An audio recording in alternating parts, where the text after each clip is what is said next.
Hello, everybody, and welcome to the first ever episode of our podcast. This is Talking Behaviour with me, Charlie Fagan, and Me, James Smith. and it's absolutely lovely to introduce you to us for the first time in this kind of format. So, the general idea is we're going to be doing this podcast to talk about what we are doing as Otium Behaviour Services, a SEND education care provider that supports people in the London area. And mostly what we're going to be doing is we're going to be recording the introduction to this life to James. The first thing I wanted to talk about is the show itself, which is it's a bit of a mechanism, I guess, to start from the beginning with behavioural science, supporting people with additional needs, engaging with things in a bit more of a conversational tone than a instructional one. Just for a little bit of background, I have autism and I have ADHD, and I have been in the behavioural science and additional needs sector for roughly the last decade. So I have some experience and some education in the area. Whereas James, if you'd like to introduce yourself. Yes, I have 0 years in behavioural needs. I have 0 experience in the field, and I'm entirely here for moral support. Our moral support is not exactly right. James is potentially going to be doing a lot more in the area, but he's somebody who has a little bit less experience in the direct intervention side of things. But James, do you want to talk a bit about your background, what you do for work and stuff currently? I can do, yeah. I am a property manager for an estate agents. A lot of project management, admin, running the day-to-day of properties, dealing with maintenance, all lovely boring stuff. Yeah, and I think I've got more that I can do, and so I'm hoping this is the option to do so. Absolutely. And what we're basically intending to do is James is coming on to help me grow the business. We're hoping to be getting premises sometime soon so that we can start expanding our service offer. And James is someone who's potentially going to be helping with that a little bit more. Growth being the objective, but also reach and helping as many people that we can kind of get to. So I wanted to basically break this first episode down into 3 topics. This is going to be a sort of standard format that we'll do going forward. We'll pick 3 things that we're going to talk about, and then James will let us know what he's thinking at the beginning about the topic. Then we'll talk about it for a little bit, and he can let us know if he feels like he's increased his understanding of that particular area. Is the goal. Ideally, yeah, and at the end of each episode we should review all 3 topics and just discuss whether we think that you want more on the particular topic we've discussed, whether you think that we've discussed sufficiently and to an extreme degree. That's obviously... I'm sure we will always need more. That is generally the case, is even when you think you don't need more, you generally need more. Exactly. Okay, and then the first 3 topics that we're going to be talking about are the show, us as people and professionals, and then the company itself, OBS, and this is going to be a separate sort of arm of Otium Behaviour Service. We're kind of terming it the Otium Broadcast Service, a little cheekily and initially, but hopefully this will just give us another option to show people what we're about, what we're doing, and invite people to step in with us. All good, James? Yeah, all good, all good. Absolutely. So the first one that we have on our topic list is the show. James, what do you know about the concepts that we've kind of put forward for this? What we're going to be talking about, how the scope is, I guess. In this show in particular, or overall? This one, I suppose. In this one, yeah. I would say I have middling. Oh, I suppose. Oh, sorry, that was a slight misunderstanding on my part. You mean for all of the podcasts? Yeah, right? The podcast as an ongoing service. Yeah, all of it then. Yes, all of it. The podcast. I mean, I guess very little, really. I do not claim to be an expert on podcasts. I do not claim to be an expert on behavioural services. And I'd say I'd like to think I'm an expert on us. But yes, beyond that, I'm hoping that I can learn a lot, and it will, as a layman myself, my questions and the things that I learn, the people who are listening will also be learning. Yeah, yeah, absolutely, and that is big big part of the purpose of it is to educate and to kind of create a lens into what we're doing on a day-to-day basis and why that's maybe slightly different than how other people in the industry are doing things. Awesome. So yeah, absolutely. You seem to be pretty good. How would you rate your knowledge out of 10? 5. 5 out of 10 for what we're going to be doing on the show. Absolutely. Well, let's go into what I think I can potentially add to that. I think that there are going to be a number of different things which are going to be helpful for you to know a little bit more about, seeing as you're going to be working with us a little bit more. I think that you're going to need to know on the day-to-day what we look like operationally. I think that you're going to need to know a bit about how our science works and the kind of underlying mechanisms, because they also relate to things like the environment that we're going to have to build, the things that we're going to have to do to make sure that people are kept safe, the limitations of the things that you can do in certain forms of intervention because of the fact that often we are working with adults with additional needs who have obviously a lot of decision making process for themselves. I think that the main thing that kind of I can add is that the scope of this is I'm intending for this to go on for as long as it needs to, for you to feel like you fully understand every element of what I do, and that might mean quite a lot. Yeah, sorry. Yeah, Do you wanna? this. Yeah, I was gonna say this. It's a very blank page, and yeah, it could be a long one, but it's exciting because I think it is an interesting topic. It's very it's very on the nose with how the current growth of Prevalence, yeah. exactly. It's and yeah, it's a topic that I know very little about, and I'm excited to learn more. So I'm hoping you can take me on this journey of experience and learning, and I'll come out of it, yeah, feeling more confident about it. I'm intending to judge us almost exclusively based on the increase in score. So you will notice a very strong theme of being data-based throughout this process, which is very in line with what I do.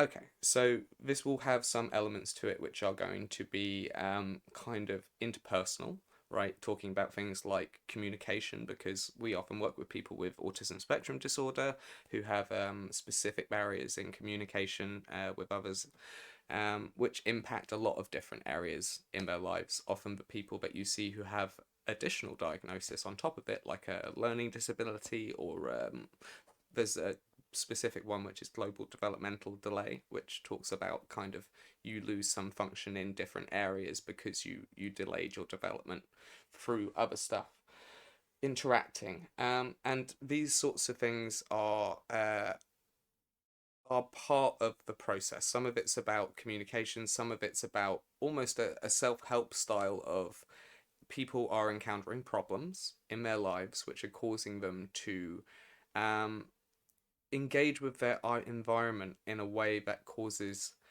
difficulties for them, difficulties for the people around them, and the behavioral science view is almost always that there is a reason these behaviors are happening, there is a reason that people are acting the way they are acting, and it's because those behaviors are functional. They have a purpose to them, and the way to replace them is to get another functional behavior in there that does the same thing, that isn't as harmful. And I think that one of my primary things of this podcast is I want to talk a little bit more openly about the fact that we need to take people, especially adults with additional needs, at where they're at, because they will tell us what they need with their behavior, and because of that we need to follow that behavior to come to the solutions. We need to not base things arbitrarily, but instead base them upon the person themselves. Does that make sense? Yeah, it's very much a lot more about being a more direct personal level, and looking at the individual in question rather than having it as an overall grasp of the situation. It's very much learning that person, that individual, learning their needs, and learning to read what they need. Yeah, absolutely. And I think that plus the data-based thing, right? I think those are the things that I would add to what you'd said at the beginning is we're going to be trying to base this on whether you feel like you have acquired knowledge. We're going to be basing this off of you being able to retain the things that, we talk about. And, people do that through a variety of methods, right? I feel like we can kind of ramble around this a lot of different ways, but people might be like, oh, well, James obviously goes off in his own time and then watches the video, so maybe that's why he remembers it. But that's also part of it. That's part of your behavior that you do to retain information or to rehearse it.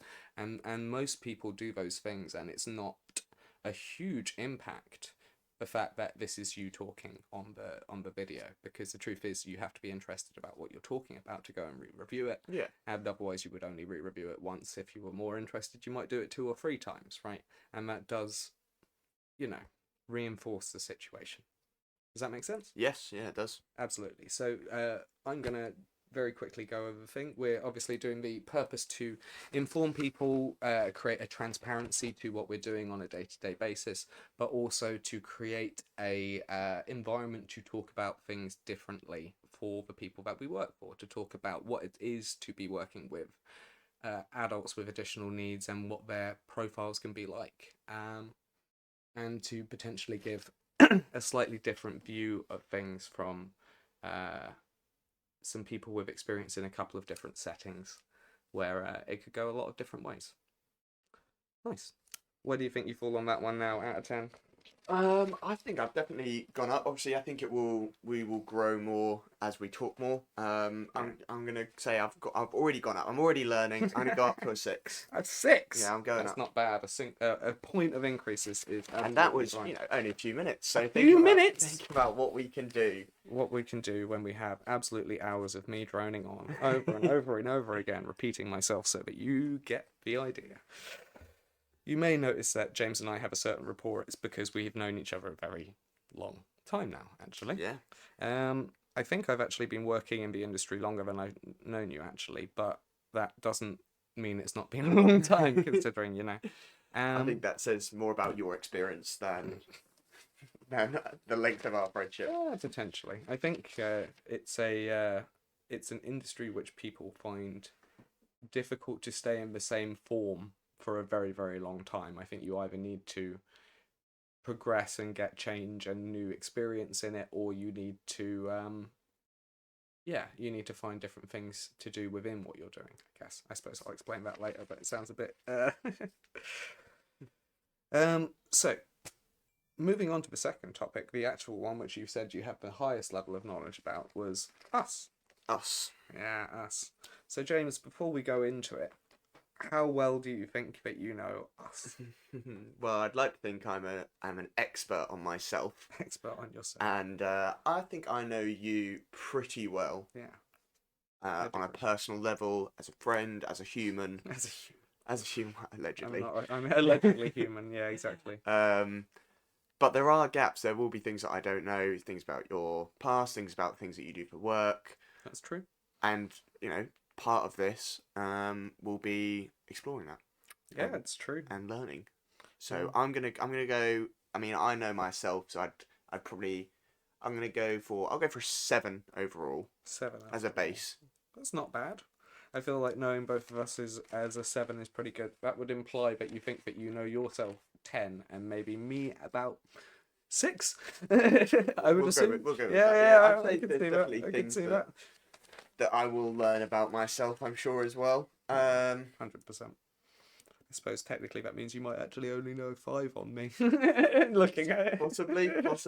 We'll go 9 and 5. Inscrutable. Yeah, unknown. Unknowable. Even my best of friends do not know enough about me to... No, I kid, of course. Okay, yeah, that makes complete sense, to be honest. I feel like I'm not always the most personally transparent. I think that professionally speaking... You also haven't necessarily seen the professional side of me quite as much as you've seen the personal side of me. But professionally speaking, obviously, I work in an industry where you have to be ruthlessly honest with everyone and ruthlessly transparent with everyone. Otherwise, you put yourself and people around you at incredible risk. I find that my own directness in myself is actually helpful in that, because people don't go against that kind of need to be brutally honest, to be relatively honest. Um, I think that I think that the best description I can give is, you probably know the personal me exceptionally well. You probably don't know the professional me that well because you haven't seen it that much. Spot on. But I think that you probably know the personal me like a good 9 out of 10. Like, I'm thinking about it. I haven't told you maybe every single little thing in my life, because that's insane. And also Who does that? yeah, one who does that. Number two, I think that my particular way of thinking, I guess, the way that I kind of itemize things and break things down into very, like, I have a very minute memory, right? I talk about events in very step-by-step process. That's partially training, right? But that's also just how my brain works. Yeah. I'm Android, you're iOS kind of thing. But yeah, it's definitely an interesting one. I think that in terms of professionally, the thing that you would probably find most different is that I am compartmentalized, right? I am someone who, when I am working from a paperwork point of view, when I am working on producing documentation and things to support parents, when I am working with organizations, often I have two versions. I have the version of myself, which is the public facing version of myself, which is very much about connecting myself to other people, networking, trying to increase the network of resources available to OBS specifically, so that we can increase the impact in what we're doing on a day-to-day, week-to-week, month-to-month basis. My sort of slightly more private work-facing version of myself is quite isolated, right? I like the fact that I spend a lot of time working on my documents, thinking through, looking at legislation, breaking things down into as minute a understanding as I can possibly get to it, because that's both rewarding to me intellectually, like I feel like I have a drive for that, but also it allows me that space to just process, which I need, which I don't think everybody else in the industry always feels. Mm. Yeah.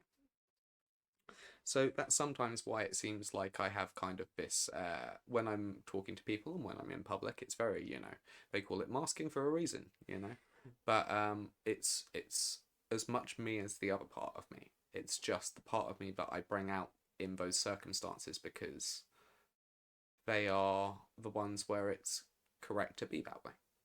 And I think a lot of people are probably more like that than they realise. I've just itemised my list of behaviours a little bit more. I think that probably comes with almost a natural thing to do when you're in this area. Yeah, I think that... Sorry, you go. I was just saying, it is natural to, when you are analysing behaviours the way that you do, it's almost natural, especially with what you've had going on recently with diagnosis and stuff like that. Yeah. It's natural to spend that time and look at yourself, and to be honest with you, I think it's an unbelievable talent to be able to look at yourself from almost the third person and see how you work as a human. And I think that's psychology background, that kind of. I don't necessarily feel like I have that ability. I feel like I'm very good at empathizing with people from the outside, from my perspective, looking in at them. But to look at yourself, I think, is a skill that is very difficult to have, and I think you've pretty much nailed it. Oh, well, that's very kind of you. I think that this is something interesting, actually. This is like a topic which will come up in another video, which is, I often find that the people who started with deficits in a lot of areas but had the drive to work on themselves end up appearing like they have those skill sets very well, right? Because I've never really thought of myself that way. I've always thought of myself as someone who's quite chaotic, and it's actually been quite a process of restraining it, like ordering it, conditioning it and getting it under some form of direction. And I think that the diagnosis stuff has helped a lot. It's been kind of like getting different shapes and putting it next to parts of my brain and being like, yeah, that kind of fits, I can accept that is about right. But I do think that a lot of it is like I've compensated so much that it looks like I'm really good at something that I was actually very bad at or did have a deficit for right at the beginning, which is very interesting now. It's one of those ones where it's like, what came first? And it's not a chicken or the egg question, it's what came first. My um, brain kind of going psychology focused and breaking it all down into the maths of it and kind of trying to make it into a different schematic, or my drive because I was, completely not able to understand people through the normal lenses of things that people use to do those kinds of things. Um, I think it's very interesting, and I do think that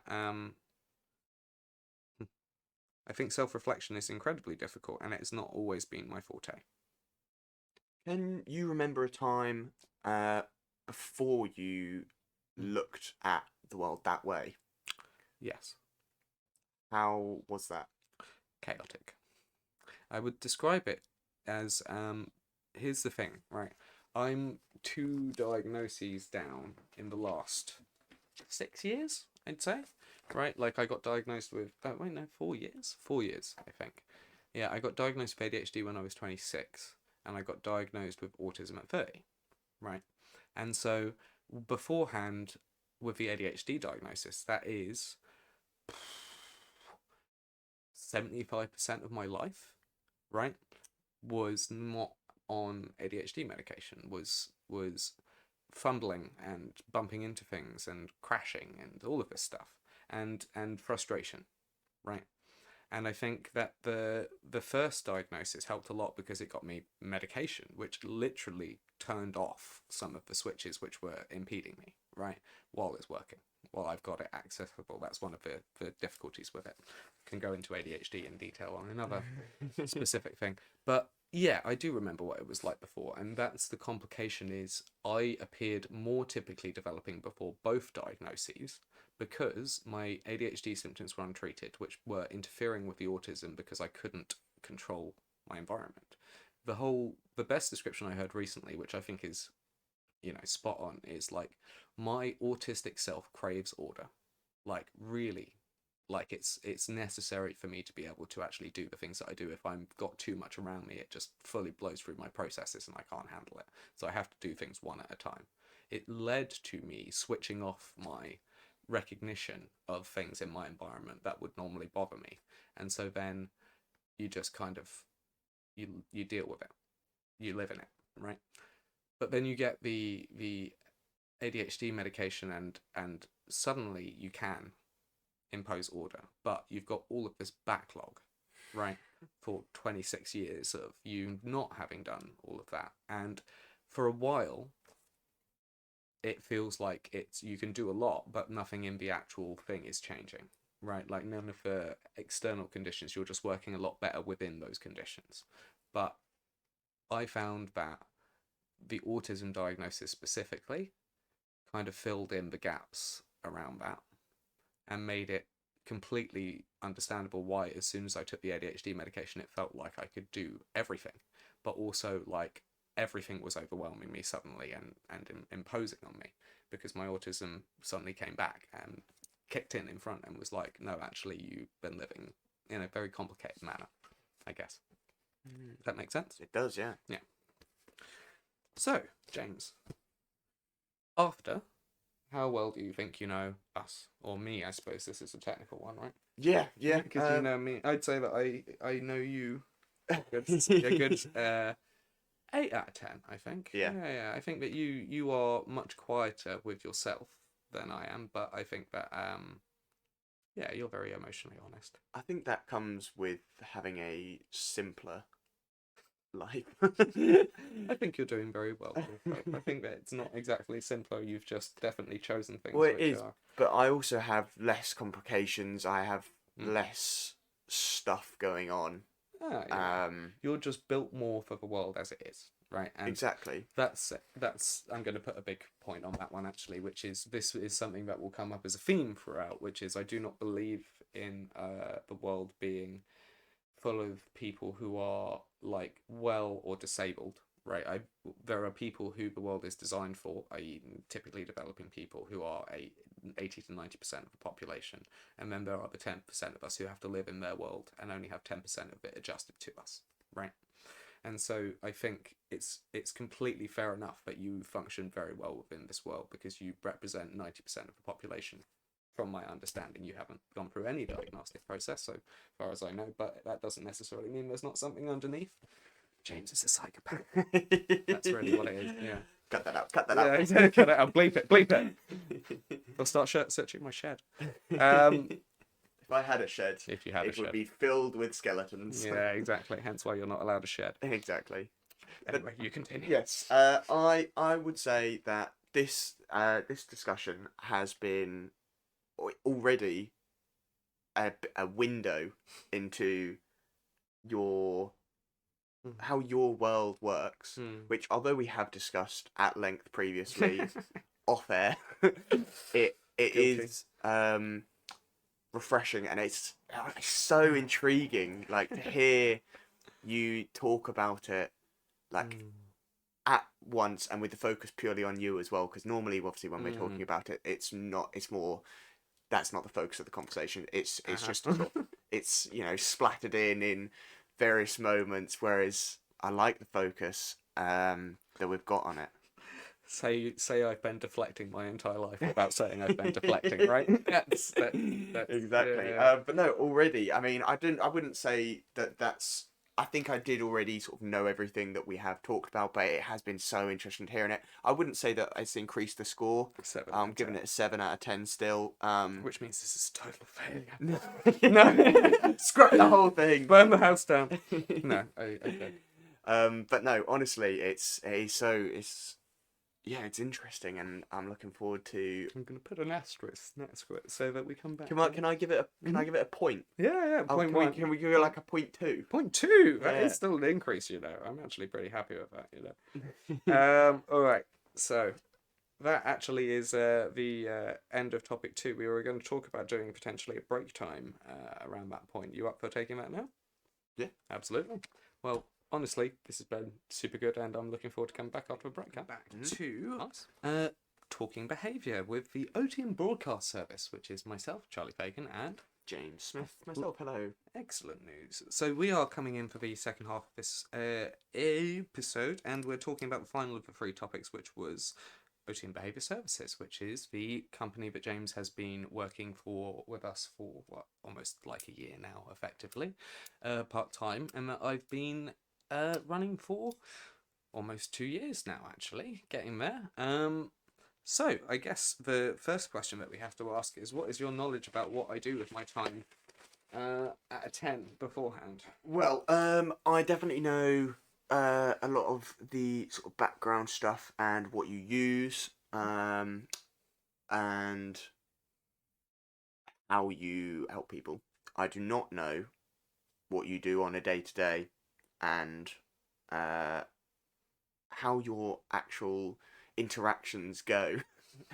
And I've never met any of your pupils, your friends. I don't know how clients. Your clients. Yeah, clients. Clients is the current term. I'm sure that different versions of it, depending upon the program, are going to be coming out. Trainees, volunteers, etc. All of that good stuff. But the current ones are all clients. That's perfect. Well, yeah, so I don't know any of your clients. I haven't met them. I've obviously heard a fair bit about them whilst I've been helping, but I don't necessarily know too much. So I'd say I'm going to go with possibly a 4. Going to go for a 4 out of 10. Yeah. Well, that's kind of good, because technically some stuff you aren't allowed to know because of confidentiality. You need to know stuff, so that's always good. Goes to show that my client safeguarding procedures are working. Very good. So you know how I help, but you don't know how the day-to-day stuff works. You know a little bit of a background about how it started. Let me go over the bits that you already know, and then we can potentially go into the things that you might need a little bit of development on. So I started OBS around December of 2022, when I left my previous position as a post-19 ABA supervisor for Beyond Autism, running their Hammersmith hub up in London. And I'd been working for Beyond Autism for about 8 years. I had gone from working as what is known as an ABA tutor, which is a one-to-one education worker working with people with autism and additional needs, all the way up to the position that I said before, post-19 supervisor, where I was running one of their buildings and had a caseload of about 14 students at one point. I'd done basically every job up to that point to get there, and had been quite stubborn in my continuation.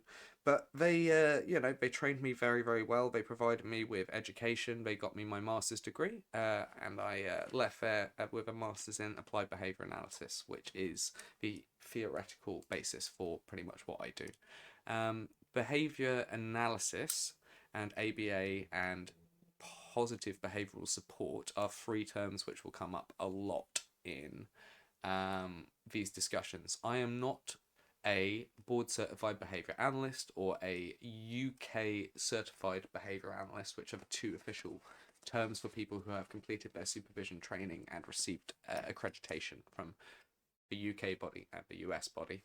The US body being the original and the UK body being the up and coming one with some memberships. I'm technically a member of both of those organisations as I believe it's affiliate member is the term, and I have received BCBA supervision hours, and I'm receiving BCBA supervision hours for one of the cases which I'm currently managing. I'm not primarily a behaviour analyst. I'm not primarily that technically focused, but I have a high level of technical knowledge about behavioural science, and I use an integrative approach, a multidisciplinary approach, working with other professionals. And when there is a approach which would work for a specific case, I do my best to try and facilitate that. I think about things very behaviourally because that's where I was trained initially, but I also did a psychology and counselling bachelor's initially, and that was where I was originally trained. So, not just behavioural, some cognitive, a little bit of speech and language therapy and OT in there from things that I've been trained in. But I'm basically looking to identify a holistic support network around a person and try and build them outcomes in the long term, increase quality of life. Any questions about that, I guess? No, all seems quite self-explanatory. Yeah. I suppose I can talk a little bit about the range of ages of people that I have worked with, I guess, in that I primarily work with people who are 19 to 25 or over 25 currently, because I have a specialism expertise in the kind of adult services area. It's also primarily where there is not nearly enough funding for people or placements for people to go to, and so there are a lot of people in need right now who I'm trying to support and facilitate. If you're in a similar circumstance, please do feel free to reach out to me through the website, which will be linked in the description. Overall, really what we're trying to do is we're trying to create options locally for people that will work for them in the long term. We're trying to secure funding for people from their local authorities for the things that the state should be responsible for. We're trying to secure social care support. We're trying to secure health care support where it's relevant. And because unfortunately most of the people that I'm working with are either approaching the over 25 barrier or already over 25, often they lose what was education funding up until that point. So that can be a very big challenge. So that's one whole thing. In terms of day-to-day, I do a lot of different things. I have direct contact services where I will be going and meeting with parents, organisations, local authorities, businesses in the area, trying to support a client directly in terms of providing behavioural services like introducing them to new community access environments, teaching them independent living skills, trying to develop health and well-being systems which they will be willing to engage in the long term, and using behavioural methodologies to try and increase positive behaviour while minimising the effectiveness of not so social behaviour. Does that make sense? Yeah. Yeah. So some of the time I'm working directly with a young person, often with autism and a learning disability. Um, Generally, this will involve me doing actually running full sessions. This could be from anything from teaching computer coding to basic English and math skills. It could be money management, or it could be preference assessment and how to identify what thing someone is interested in, how to increase the duration they might engage with a interest that they have. Um, Often, what we're trying to do is we're trying to fill in those deficits or gaps that someone may have developed over a longer period of time and allow them to live a more independent life. Does that make Yeah, yeah, sense? no, that's right. Lovely. Um, that we'll go into a lot more detail about pretty much every single element of that, and it may sound a little rambling to begin with, but that's because almost every single one of those points has a kind of asterisk and then a whole page of stuff that comes immediately after it, and because of that, I don't feel like I want to make very general statements, if that makes sense. Yes. Okay. Other than working directly with the clients, I will also often be working with behavioral skills technicians, who are people who either I am employing or who I have recommended for a parent to employ to actually complete one-to-one services for a young person on a more regular basis. I will be training that person. I will be developing the teaching materials that they are using. I will be preparing resources that they use for teaching and building the curriculum for that specific student. I'll also be monitoring the data coming out of that student around any behaviours of concern that they may be showing, as those are indications that something needs to be changed to make sure that the person is happy and willing to engage in their education or care or health program. That's more of a kind of oversight, monitoring, and management role, as well as a research and development as much as anything, creation of new resources and useful things for people to use on a day-to-day basis. Then I would say there is the organisational level, which is generally going with stakeholders or parents or just directly to organisations to try and secure funding, try and secure support, placements, referral for young people so that they are able to get the care that they need in a short, medium, or long-term capacity. Often this will be targeted around things like figuring out if there are any missing diagnoses that a person has. I have one case where there was a situation where the young person had literally just a diagnosis of autism spectrum disorder, which, I have two diagnoses myself, and this young gentle person was pre-verbal, unable to talk. Like, the fact that technically I would be more entitled to support or care than them is frankly ridiculous, right? And so in those circumstances, you might do a referral to the community pediatrics in the area to try and get a diagnosis done, which will then entitle that person to more support from the state. Often you will find that the state is designed in a way that you have to do things in a specific order. So you have to get the diagnosis before you can get the referral to get the support, which means that if you try and go and get the support before the diagnosis, you get rebuffed automatically, right? And the state often doesn't realize that this is immediately shutting down a lot of people who do not have the knowledge that, oh, it's just you need to go to this place and do it slightly differently. They think, oh, it's just an email. Yeah, so you are essentially walking through people who may not know the hoops that they need to jump through. Yes, very much. That is one of the larger capacities that I have, and I do receive various documentation. I have done referrals to various government organisations, and I have made personal referrals to organisations that I trust for people who would be more appropriately served by those places than me. That's one thing, and then there's kind of the directorial level, which is above that, which is things like website design, marketing, communicating with the other part-time people who have been working with me and supporting to grow the business, employing contractors, researching things like premises, which I send to you, and generally just trying to grow interest in the business, trying to make the business organized and easy to access for the people who are inside of it, creating systems and processes to make it transparent, to make sure that safeguarding is always carried out, to make sure that the routines fulfill the obligations of the organization so that you do not need to think about doing these things. You just complete the usual processes which should then do those things themselves. Does that make sense? Yes, it does.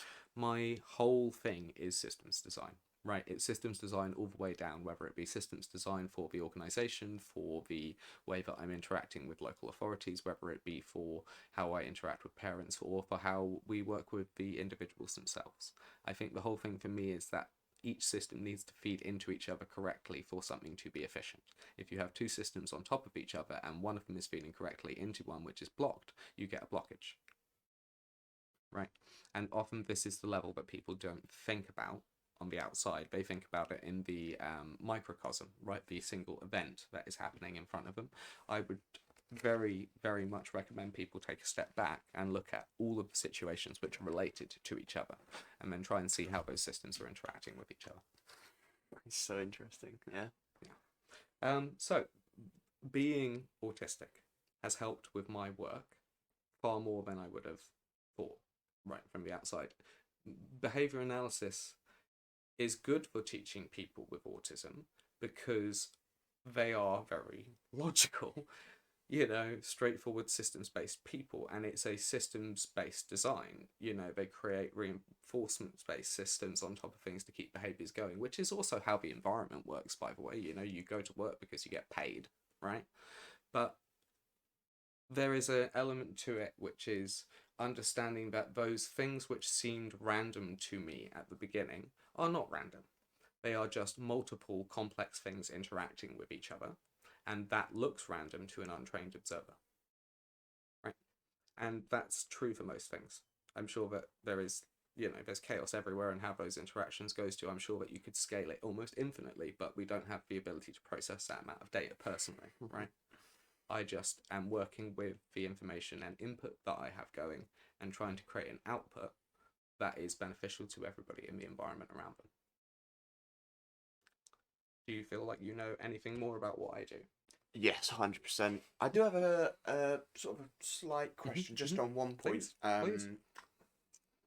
So you said 19 to 25 is sort of the... It's the end of the education process. It's known as the post-19 period. Yeah. And so that's the time where people have the most issues, the most gaps? No, that is the last time where they will have funding. And then once they go past 25, they lose what's known as an education, health and care plan, right? This EHCP lists the outcomes that they are expected to get by 25 and provisions the care and education that they should be getting to meet those needs. Those needs don't disappear at 26. Yeah. So what often that means is that it just means you lose your education funding, right? And now it's on healthcare and it's on social care, and social care is the least funded, and healthcare is very well funded, but you have to prove everything, right? You have this diagnosis, this, you've got these letters from the doctor, right? And that's the complication. Is I think a lot of parents don't really realize what they need to do at the end of that EHCP process is make sure that all of those needs are still provisioned for within care and within education. Within care and within health, if education is no longer going to be available. Yeah. Right. And I think sometimes that's not going to happen, and sometimes that's not going to work. Because often there is a very short window for getting these things done. There are regular meetings which discuss funding, known as annual review meetings, right? And these are often the places where we are supposed to discuss funding changes, and there is an annual review at the end of the education process where it's like, okay, well, the EHCP is ending now, so what's next? And often it's supposed to be you found them a social care setting which is able to look after them for full time and done the transition if you've done your job right. But there are not enough of these settings. Often they are not funded well enough to cover the cohort that they've got, because there's this big range between, low-level additional needs, just needs a bit of support and maybe guidance, mentorship, additional stuff, all the way down to complex needs, intense, challenging behavior, where somebody requires like 24/7 observation and monitoring to be able to keep them safe. And then there's even people who aren't even in that scale on that dimension, where you have a healthcare need, which means that they require 24/7 observation, because if you take your eye off of them for long enough, they wouldn't eat this, right? But they don't think about it like that when they're writing the report on the way out. They don't think we need to find how all of these things are going to be provisioned for after, say, the parent is not working anymore and hasn't got the income to be paying for it themselves. Right? There are so many things that I could say on that one, and I almost feel like that should be a whole episode. Yeah, it almost could be, yeah. Right? And I feel like it will be, to be honest. I think that I'm going to stop it there and just say, if you need help, and you feel like anything that I've said to you has, you have recognised yourself in it, reach out, please. I'm more than happy to chat to anyone. Do you want to give it a number, James? Yeah, I mean, I genuinely thought that was so interesting. I'm already going to push it up. I'm going to push it up, I think, 2. I'm going to go up to 6. Oh, Like, baby! And maybe that says a little bit into how my brain works as well. But the way that you've broken that down of, like, the sort of the core mechanisms of what you do, what you can do to help people. I've still got some queries-ish on it, but I'm sure we will delve into that, and there's a whole catalogue of things that we could be talking about in more detail, I'm sure, which there is not enough time in the day to go through. But definitely there is another day to come. Yes. No, I think that's really good, and honestly, I thought this was really fun. Just so you know, we've gone up by 3.2 points today.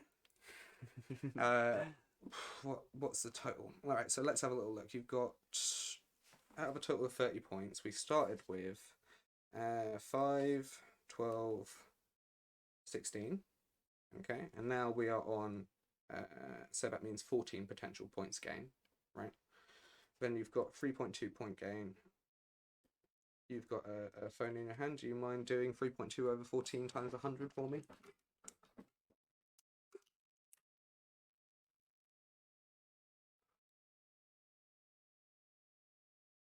22.86. 22.86% increase out of a potential 100. Very good.